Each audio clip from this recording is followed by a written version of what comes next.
नमस्कार, स्वागत है आपका हमारी खास पेशकश में बाजार के जादूगर। आज है वॉरेन बफे का 89th बर्थडे, जिसको कि हम आज खास तरीके से आज सेलिब्रेट कर रहे हैं। आज हम उनकी कुछ स्ट्रैटेजी के बारे में चर्चा करेंगे और उसको आप अपने पर्सनल लाइफ में कैसे इंप्लीमेंट कर सकते हैं और किन स्टॉक्स क्या स्टॉक्स हैं जो इस स्ट्रैटेजी से जुड़े हुए हैं, ये भी हम आपको बताएंगे। वॉरेन बफे जिन्होंने मार्केट गुरु कहे जाते हैं, बाजार के विघ्नहर्ता कहे जाते हैं, मार्केट के जादूगर कहे जाते हैं, आज उनका 89th बर्थडे है और आज इसको हम सेलिब्रेट कर रहे हैं।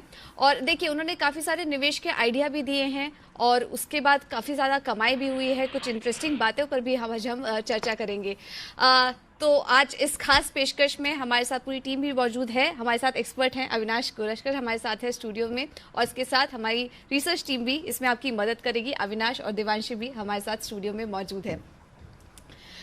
लेकिन चलिए अब आगे बढ़ते हैं और कुछ इंटरेस्टिंग बातें करते हैं। अविनाश, वॉरेन बफे जब इनकी बातें होती है तो काफ़ी इंटरेस्टिंग बातें भी सामने आती हैं उनके लाइफ से जुड़ी, और काफ़ी अच्छे कोट्स कहें, और अगर निवेशक और ट्रेडर उनके कोट्स को ही पढ़ लेना तो भी उनको एक काफ़ी अच्छा आइडिया मिल जाएगा मार्केट को लेकर। तो आपको उनकी ऐसी कौन सी बातें पसंद है?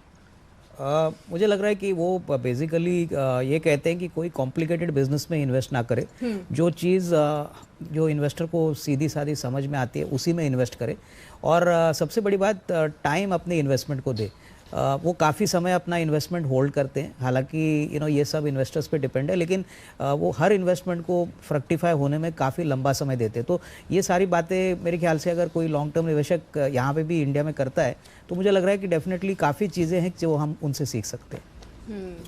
तो ऐसे कारोबार में निवेश ना करें जो कि आपको समझ में ना आए, और ऐसे कारोबार में करें जिसको कि अगर आप उस कंपनी को अगर आप उसमें इन्वेस्ट करें तो आप करीब 10 साल के लिए कम से कम होल्ड करें। वैसे वॉरेन बफे तो जिस भी कंपनी में निवेश करते हैं कि 20-20, 25-25 साल के लिए होल्ड करते हैं, और उनका कहना है कि ऐसी कंपनी में करें अगर 10 साल के लिए मार्केट बंद भी हो जाए तो भी आपको फर्क नहीं पड़े, आप होल्ड करके रखिए उसको। देवांशी, आपके भी कुछ फेवरेट? वही जो आपने कहा कि वो इंटरेस्टिंगली ये कहते हैं कि अगर आप 10 साल के लिए होल्ड करने की नहीं सोच रहे हैं तो 10 मिनट भी मत दीजिए उस स्टॉक को, आप निकल जाइए। वो बहुत ज़्यादा डिसिप्लिन की जो बातें हैं वो बहुत ज़्यादा बेहतर लगती है। बिल्कुल बिल्कुल। तो उन्हीं की एक स्ट्रैटेजी थी मोट स्ट्रैटेजी, और आज हम उस पर बात करेंगे क्योंकि काफ़ी मशहूर और फेमस स्ट्रैटेजी है ये। पहले तो हमको बता देते हैं कि मोट होता क्या है एक्चुअल में। किसी को पता है? कोई बताना चाहेगा? अविनाश, आप कुछ शेयर करेंगे? नहीं, इनफैक्ट मोट एक सिंपल एग्जांपल से बोले तो पुराने टाइम पे जब राजाओं थे तभी अपने फोर्ट को प्रोटेक्ट करने के लिए वो एक कोई वॉल या कोई पानी का ऐसा कोई ओशन रखते थे जाकि एनिमी उसको अटैक ना करे। तो मोटा मोटी कॉम्पिटिटिव एडवांटेज जो बिजनेस का मेन जो सेलिंग पॉइंट होता है उसको मोट कहा जाता है। बिल्कुल, और उसको ही अगर हम निवेश से कनेक्ट करें, जैसा कि थोड़ी देर पहले अविनाश जी बता रहे थे, काफ़ी एक मशहूर रणनीति है और कॉम्पिटिटिव एडवांटेज इसको हम जोड़ सकते हैं, जिससे कि कोई भी कंपनी हो अगर वो अपने कॉम्पिटिटर से आगे है तो ये काफ़ी अच्छा है। और कॉम्पिटिटिवनेस ये काफ़ी ज़रूरी है। जब भी कोई विपरीत स्थिति हो तो उसमें ये कंपनी किस तरह का प्रदर्शन करती है, अच्छा प्रदर्शन करे, ये काफ़ी ज़रूरी है। उसमें भी मुनाफे को अपने बचाए, ये भी काफ़ी ज़रूरी है यहाँ पर देखना।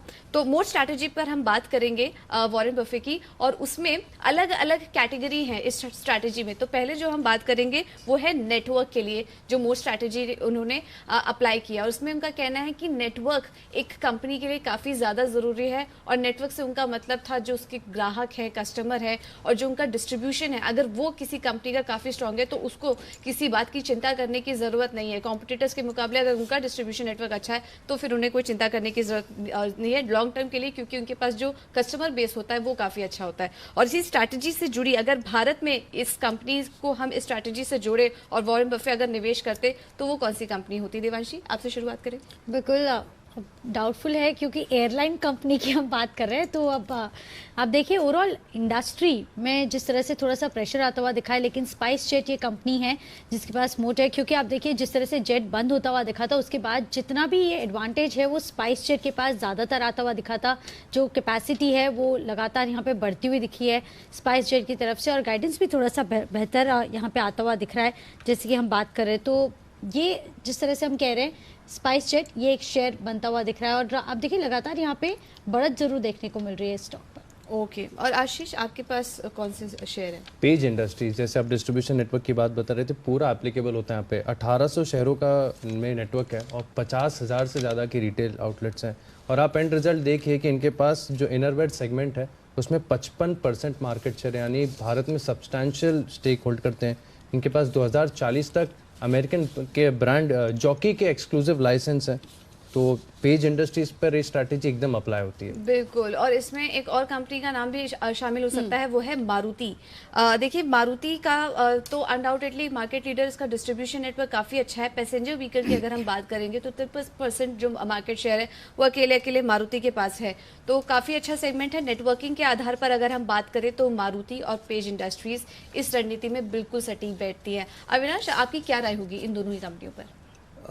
मुझे लग रहा है कि अगर हम मारुति की बात करें पूजा, तो डेफिनेटली जिस प्रकार का डिस्ट्रीब्यूशन और कंपोनेंट और जो पैसेंजर कार में इनका कस्टमर नेटवर्क है, वो मेरे ख्याल से कोई और कंपनी को बिल्ड करने में काफ़ी दिक्कत रहेगी। हालांकि अभी थोड़ा सा ऑटोमोटिव मार्केट धीमा चल रहा है, इनफैक्ट अगस्त के नंबर आए नहीं है, लेकिन अगर हम आने वाले 2-3 साल की बात करें तो सबसे बड़ा जो पॉजिटिव फैक्टर मारुति का वो है कि इनके पास कोई डेट बैलेंस शीट पे नहीं है। तो ये कोई भी मंदी आराम से अपने बैलेंस शीट स्ट्रेंथ के पॉइंट ऑफ व्यू से इनको ये बेयर कर सकते हैं, जो कोई दूसरी कंपनी कर नहीं सकती। और दूसरी बात, नेटवर्किंग की बात आपने पेज इंडस्ट्रीज की कही, तो पेज इंडस्ट्रीज में भी हमको लग रहा है कि डिस्पाइट द फैक्ट कि कंजम्पशन थोड़ा सा हिट हो चुका है, यहाँ पे अगर हम के इनके आरओई और या रिटर्न ऑन कैपिटल एम्प्लॉयड के नंबर देखें तो 60% का रिटर्न ऑन कैपिटल एम्प्लॉयड ये अर्न करते हैं। प्लस जिस प्रकार का नेटवर्क, जिस प्रकार का प्रीमियम इनको इनके प्रोडक्ट्स के लिए मिलता है, तो लंबी अवधि के लिए मुझे लग रहा है कि 2-3 साल का नज़रिया अगर किसी का है तो डेफिनेटली इस लेवल से भी पैसा बन सकता है। हालांकि शॉर्ट टर्म में हो सकता है कि थोड़ी वॉलेटिलिटी रहेगी। तो पेज इंडस्ट्रीज और मारुति में आप 6500 के टारगेट के लिए बने रह सकते हैं और पेज इंडस्ट्रीज में भी बने रहने की राय होगी। लेकिन ये जो आपको जो भी सुझाव दिए जा रहे हैं ये लंबी अवधि के लिए दिए जा रहे हैं, क्योंकि वॉरेन बफेट का भी यही कहना है कि जो भी आप स्टॉक होल्ड करें वो लंबे समय के लिए करें। तो मारुति और पेज इंडस्ट्रीज अगर नेटवर्क और डिस्ट्रीब्यूशन के लिहाज से बात करें तो स्ट्रॉन्ग कंपनियां ये। चलिए अब इनकी अगली रणनीति पर आते हैं, और मोड स्ट्रैटेजी जो ये दूसरी जगह लगाते हैं वो है स्विचिंग लागत। अब इसका मतलब ये है कि ग्राहक को जो अच्छे क्वालिटी के प्रोडक्ट्स देती हैं जो कंपनियां, मतलब कस्टमर्स काफ़ी लॉयल होते हैं और कस्टमर्स के लिए काफ़ी मुश्किल हो जाता है अगर वो किसी और कंपनी में स्विच करें, और कंपनी के प्रोडक्ट से स्विच करना उनको ये काफ़ी ज़्यादा भारी पड़ जाता है, काफ़ी ज़्यादा महंगा पड़ जाता है। तो इन शॉर्ट क्वालिटी को वो काफ़ी पसंद किया जाता है। तो ऐसे में अगर इस स्ट्रैटेजी के साथ कोई कंपनी जोड़ी जाए तो वो कौन सी कंपनी होगी? आशीष, पहले आपके पास चलते हैं। पिडिलाइट परफेक्ट अप्लाई होता है इसके ऊपर। आप देखिए कि फेविकॉल और एमसील जैसे ब्रांड है इनके पास, और एडेसिव में पूरी रेंज है। एडेसिव पूरे सोल्यूशंस देते हैं। 71 देशों में कंपनी का कारोबार है और इकोनॉमीज ऑफ स्केल का भी फायदा मिलता है, क्योंकि एडेसिव सेगमेंट इतना डाइवर्सिफाइड है, इसलिए इनकी लागत कम होती है, अच्छे दाम पर बढ़िया क्वालिटी प्रोडक्ट्स बेच पाते हैं। पिडिलाइट पर ही अप्लाई होता है। और देवांशी, आपके पास कौन सी कंपनी है? एशियन पेंट्स ये कंपनियां, आप देखिए यहाँ पे जितनी पुरानी कंपनी है तो ये एडवांटेज ज़रूर कंपनी को मिलता हुआ दिख रहा है, और लॉयल्टी तो ज़रूर है, क्योंकि आप कोई भी अगर पेंट्स की पुरानी, अब कभी भी आप याद करें कि अगर घर पेंट करवाना है या कुछ, तो फिर एशियन पेंट्स ये नाम उभर के बाहर आता है। और साथ ही आप देखिए जिस तरह से डिस्ट्रीब्यूशन नेटवर्क वगैरह है ये भी काफ़ी मजबूत आता हुआ दिख रहा है। डाइवर्सिफाइड प्रोडक्ट रेंज है कंपनी की, तो एक लॉयल्टी भी यहाँ पे आती हुई दिख रही है। और एशियन पेंट्स लगातार हमने देखा है कि ग्रोथ ज़रूर दिखा रहा है, और डिविडेंड यील्ड जिस तरह से आती हुई दिखी है वो भी काफ़ी शानदार ही है। तो पिडिलाइट, देखिए फेविकॉल जैसा एक मशहूर ब्रांड है, और सही बात है जब भी हम इस तरह के प्रोडक्ट्स की बात करते हैं तो हमारे दिमाग में फेविकॉल का नाम ही आता है। और एशियन पेंट्स ये तो मेरे ख्याल से इंडिपेंडेंस के पहले की पुरानी कंपनी, 1942 के समय ये आई थी ये कंपनी, तब से कारोबार चल रहा है इनका। 77 साल पुरानी कंपनी है और आज तो काफी सारे देशों में भी कारोबार कर रही है। डेकोरेटिव पेंट्स की तो अगर आप बात करो तो एशियन पेंट्स, हाँ, कस्टमाइज सर्विस भी देती है, अलग अलग तरीके की सर्विस दे रही है आजकल अपने ग्राहकों को एशियन पेंट्स। अविनाश, ये दोनों कंपनी आपको कैसी लग रही है? नहीं, मुझे लग रहा है कि ये क्लियरली जो मोड इफेक्ट है स्विचिंग कॉस्ट का, ये क्लियरली सिग्निफाई करती है, क्योंकि मुझे नहीं लग रहा है कोई भी ऐसी कंपनी इंडिया में आने वाले 5-10 साल में वापस वही पोजीशन मेंटेन करेगी। पिडिलाइट की अगर हम बात करें तो पिडिलाइट का जो पोजीशनिंग है वो काफ़ी नीश है, प्रॉफिट मार्जिन्स भी बहुत अच्छे हैं। इनफैक्ट Q1 में तो इन्होंने डिस्पाइट काफ़ी चैलेंजिंग हेडविंड्स के बावजूद अच्छे नंबर्स दिखाए, और मुझे लग रहा है कि हालांकि इसका मल्टीपल 55 है, मार्केट शायद इनके आने वाले 3-4 3-4 साल के आने वाले अर्निंग्स को देख के ये मल्टीपल इनको दे रही है। टिपिकली मुझे लग रहा है कि कंज्यूमर और बाजार सेगमेंट में बहुत अच्छा ग्रोथ देखने को मिला है, तो मुझे लग रहा है कि आने वाले 3-4 साल में बहुत ही बढ़िया ग्रोथ ये दोनों स्टॉक्स पे मिलेगा। ओनली थिंग इज, जैसे वॉरेन बुफे का प्रिंसिपल है, यहाँ पे 3 से 4 साल का नजरिया रखिए। इन द शॉर्ट टर्म शायद एक्सपेंसिव लगे, लेकिन 3-4 साल के बाद जो भी इन्वेस्टर इसको पकड़ के रखेगा, जरूर इसमें अच्छा वेल्थ क्रिएशन बनने की पोटेंशियल है। बिल्कुल। और वॉरेन बफे का एक और मशहूर कोट है, प्राइस वो है जिसे आप अदा करते हैं और वैल्यू वो है जिसे आप पाते हैं। और ये स्ट्रैटेजी, ये जो कोट है वो यहाँ पर बिल्कुल सटीक बैठ रहा है इस वक्त। तो पिडिलाइट और एशियन पेंट्स ये 2 स्टॉक्स हैं जहाँ पर कि आप नज़र रख सकते हैं। इनके पास भी एक काफ़ी अच्छा कॉम्पिटिटिव एडवांटेज है। बाकी बचे हुए 4 स्टॉक्स पर और स्ट्रैटेजी पर भी चर्चा करते हैं। अब इसमें एक स्ट्रैटेजी है, वो है मोड स्ट्रैटेजी इंटेंजिबल एसेट और ब्रांड के लिए। यहाँ पर वॉरेन बफे ये कहना चाह रहे हैं कि आपको उन कंपनियों पर भी नज़र रखनी चाहिए जिनका के पास पेटेंट, लाइसेंस, कॉपीराइट, इस मामले में जो कंपनी काफी स्ट्रांग है, आपको वहां पर भी नजर रखनी चाहिए, क्योंकि कहीं ना कहीं ये कंपनियां भी अपना एक कॉम्पिटिटिव एडवांटेज प्ले कर जाती हैं इस सिनेरियो में। तो इस सिनेरियो में मिला जुला अगर स्टॉक की बात करें तो आशीष आपके पास कौन सा स्टॉक है? HDFC लाइफ, इसके ऊपर रूल्स काफ़ी अप्लाई होते हैं। आप देखिए कि HDFC जैसा मजबूत पेरेंटेज तो मिल ही जाता है, इन्हें HDFC के मजबूत नेटवर्क का भी फायदा मिलता है, क्योंकि वहीं के थ्रू ये बैंक इंश्योरेंस करते हैं। इसके अलावा कंपनी ने अब तक लिस्टिंग 2017 में हुई थी, नवंबर में 92% का रिटर्न दिया है एंड इंडस्ट्री के एवरेज ग्रोथ को भी बीट करती जा रही है, 22% की ग्रोथ से बढ़ती जा रही है। तो HDFC लाइफ स्टॉक है।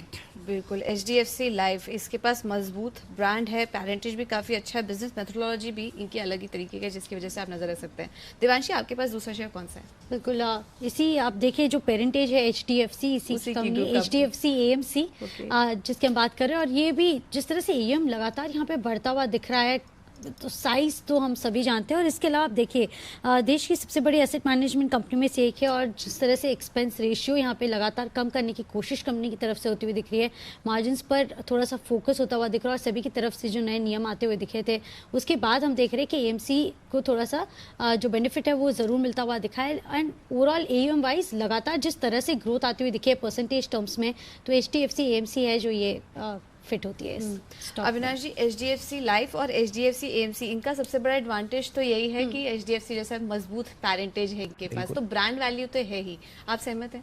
नहीं, बिल्कुल। इनफैक्ट HDFC AMC की बात करें तो सरप्राइजिंगली मार्केट्स की इतनी गिरावट में भी ये स्टॉक गिरा नहीं है। इनफैक्ट मुझे पता है 1700-1800 में काफ़ी लोग उसको महंगा बोलते थे, लेकिन अभी 2400 पहुंचा है और इस लेवल पे भी बाइंग हो रही है। मुझे लग रहा है कि जिस प्रकार का अपॉर्चुनिटी साइज़ है इंडियन मार्केट का, हमको लग रहा है कि वॉलेटिलिटी होने के बावजूद आने वाले 5-10 साल में म्यूचुअल फंड का कॉन्ट्रीब्यूशन जैसे जैसे बढ़ेगा, जोग्राफिकल रीच इनके लिए काफ़ी अच्छी रहेगी और इनका प्रॉफिटेबिलिटी रेशियो सबसे बेटर है। तो मुझे लग रहा है कि ये शेयर एक ऐसा शेयर है जो आने वाले 3 से 5 साल में बहुत पैसा और बनाएगा। HDFC लाइफ की बात करें तो अभी भी पेनेट्रेशन लेवल्स इंश्योरेंस में बहुत ही कम है। इनका जो न्यू बिजनेस प्रीमियम है वो करीबन 30% है, जो इंडस्ट्री में सबसे बड़ा है। तो ओवरऑल मुझे लग रहा है कि ये दोनों ही सेक्टर्स ऐसे हैं जहाँ पे अभी भी काफ़ी लेग रूम है और आने वाले 3-5 साल में बहुत पैसा बन सकता है। ओनली जो कंडीशन इन्वेस्टर्स को रखनी है, उनको 3 से 5 साल का टाइमलाइन देना जरूरी है। बिल्कुल, दोनों ही स्टॉक्स में आप करीब करीब 3 से 5 साल के और लंबे समय के लिए आप दोनों स्टॉक को बिल्कुल होल्ड कर सकते हैं। और टाइम तो इस पर देखिए, जो माहौल इस पर चल रहा है, लाइफ इंश्योरेंस कंपनियों का ही टाइम है। आप HDFC लाइफ खरीद सकते हैं ऐसे माहौल में 590 के टारगेट के लिए, लेकिन ये जो भी स्टॉक आपको सुझाए जा रहे हैं ये लॉन्ग टर्म के लिए ही है। चलिए अब अगली स्ट्रैटेजी पर बात कर लेते हैं, और यहाँ पर वॉरेन बफे ने उन कंपनियों पर फोकस करने की बात की है जो बड़े पैमाने पर काम करती हैं और बड़े लागत वाली कंपनियां, मतलब ये इस सेक्टर से जुड़ी कंपनियां हैं जहाँ पर की लागत काफ़ी ज़्यादा है और एंट्री बैरियर भी है, मतलब प्लेयर्स का ज़्यादा नहीं है और कुछ एक आध कंपनियां ही हैं जो कहीं ना कहीं इस पोजीशन को, कम कंपटीशन का जो माहौल है उसको यहाँ पर इंजॉय करती है, और एंट्री बैरियर काफ़ी होता है तो इसका इनको फ़ायदा भी काफ़ी मिलता है, ज़्यादा मुनाफा भी ये इंजॉय करती है इस स्पेस से जुड़ी हुई कंपनियां। तो अगर इस स्टॉक की बात करें, स्पेस की बात करें, तो आशीष पहला स्टॉक अब कौन सा है आपके पास? कोल इंडिया, परफेक्ट अप्लाई होता है। आप देखिए कोई कंपटीशन नहीं है, सिचुएशन है, 80% हिस्सा है इंडियन कोल मार्केट में, और दुनिया की सबसे बड़ी कोल माइनिंग कंपनी है एंड काफ़ी इनको फ़ायदा मिलता है क्योंकि गवर्नमेंट कंपनी है, महारत्न कंपनी है एंड ये जो है एक्सपांशन भी कर रहे हैं। 2 साल में करीब 12,000 से 15,000 करोड़ खर्च करने वाले एक्सपांशन के ऊपर, तो कोल इंडिया इसके ऊपर परफेक्ट अप्लाई होता है। देवांशी, स्पाइस जेट की आप थोड़ी देर पहले बात करी थी, क्या वो यहाँ अप्लाई होता है? बिल्कुल, क्योंकि आप देखिए अगेन एविएशन सेक्टर, क्योंकि एक कंपनी ऑलरेडी बंद हो चुकी है, तो 2 ही कंपनी बची। और स्पाइस जेट जिस तरह से अपना जो ऑपरेशन है वो बढ़ा रही है, कैपेसिटी बढ़ा रही है, तो ये कंपनी है जहाँ पे एंट्री बैरियर तो बहुत ज़्यादा है, कोई आना भी नहीं चाहता है, जैसे कि हम देख रहे हैं। पर स्पाइस जेट इसका ऑपरेशन भी बहुत ज़्यादा बेहतर है। तो कोल इंडिया एक माइनिंग से जुड़ी कंपनी है, स्पाइस जेट एविएशन स्पेस है, और यहाँ पर एंट्री करना बहुत मुश्किल है। जो कंपनियां परफॉर्म कर रही हैं बहुत अच्छा परफॉर्म कर रही हैं, और एडवांटेज भी काफी ज्यादा है इन दोनों ही कंपनियों के पास। अविनाश, आपका क्या राय होगी स्पाइस जेट और कोल इंडिया पर? नहीं, इनफैक्ट कोल इंडिया तो मोनोपोली है ही, लेकिन पावर एक बेसिक रिक्वायरमेंट है, और थर्मल एनर्जी हमको लग रहा है कि आने वाले 8-10 साल के लिए डिमांड कंटिन्यूसली काफ़ी बढ़ेगी। तो मुझे लग रहा है कि इनकी फाइनेंशियल्स काफ़ी स्ट्रांग है, इनफैक्ट डिविडेंड्स भी ये काफ़ी अच्छे देते हैं। ओवरऑल सरकारी कंपनी होने के बावजूद हमको लग रहा है कि यहाँ पे रिस्क रिवॉर्ड काफ़ी अच्छा है। और स्पाइस जेट की अगर हम बात करें तो एविएशन सेक्टर इंडिया में अभी अभी इमर्ज हो रहा है। अभी भी काफ़ी लोग ऐसे हैं जो एयरलाइंस से जाते ही नहीं, और पेनिट्रेशन लेवल्स अभी भी इंडिया में बहुत कम है ग्लोबल मार्केट को वो अगर हम कंपेयर करें। यहाँ पे इनके करीबन 50 एयरक्राफ्ट्स है, और आने वाले 2-3 साल में तो जिस प्रकार का एविएशन मार्केट बढ़ेगा, हमको लग रहा है कि डेफिनेटली कॉस्ट प्रेशर भी अगर हम देखें तो यहाँ से अच्छा रिस्क रिवॉर्ड बन सकता है। बट कम से कम 3 से 4 साल का नज़रिया रखें, क्योंकि नॉर्मली ये सारे शेयर्स में अगर कोई शॉर्ट टर्म व्यू लेता है तो डेफिनेटली थोड़ी सी निराशा हाथ में आती है। तो शॉर्ट टर्म के लिए तो हम किसी पे भी राय नहीं दे रहे हैं। हमारा तो जो भी सुझाव हम दे रहे हैं आज लॉन्ग टर्म के इन्वेस्टमेंट पर्पस से ही दे रहे हैं। तो एक बार हमने 4 स्ट्रैटेजीज पे बात की, 4 बेहतरीन स्ट्रैटेजी पर बात की, और उससे जुड़े शेयर अगर वॉरेन बफेट भारत में निवेश करते तो वो किन शेयरों पर निवेश करते, ये हमने आपको बताया। और यहाँ पर देखिए, पहला शेयर मारुति सुजुकी, यहाँ पर आप खरीदारी कर सकते हैं, लॉन्ग टर्म के लिहाज से खरीदारी करिए 6500 के टारगेट के लिए। दूसरा जो स्टॉक होगा वो होगा पेज इंडस्ट्रीज, यहाँ पर भी खरीदारी करने की राय, थोड़ा महंगा शेयर है लेकिन आप लंबे समय के लिए बने रहिए, 19,000 के लक्ष्य आने वाले समय में देखने को मिल सकते हैं। तीसरा स्टॉक होगा पिडिलाइट, और यहां पर अविनाश का मानना है कि 1500 के लेवल्स अगले 12 से 15 महीने में देखने की उम्मीद है। एशियन पेंट्स, यहां पर भी खरीदारी करके चलिए 1675 के लेवल्स के लिए, और ये जो लेवल्स हैं ये भी आपको अगले 12 से 15 महीने में देखने मिल सकते हैं। एचडीएफसी लाइफ इंश्योरेंस कंपनियों का समय है 590 के लेवल्स के लिए, आप एचडीएफसी लाइफ में भी खरीदारी करिए, और एचडीएफसी एएमसी 2550 के लेवल्स के लिए यहां पर भी खरीदारी के मौके हैं लॉन्ग टर्म के लिए। अगला स्टॉक होगा कोल इंडिया, मोनोपोली जो सिचुएशन है वो एंजॉय करता है ये शेयर, 240 के लेवल्स के लिए आप खरीदारी कर सकते हैं। और आखिरी शेयर होगा स्पाइस जेट, लेकिन यहां आप लॉन्ग टर्म के लिए ही खरीदारी करिए, 150 के लेवल्स देखने की उम्मीद है इन सभी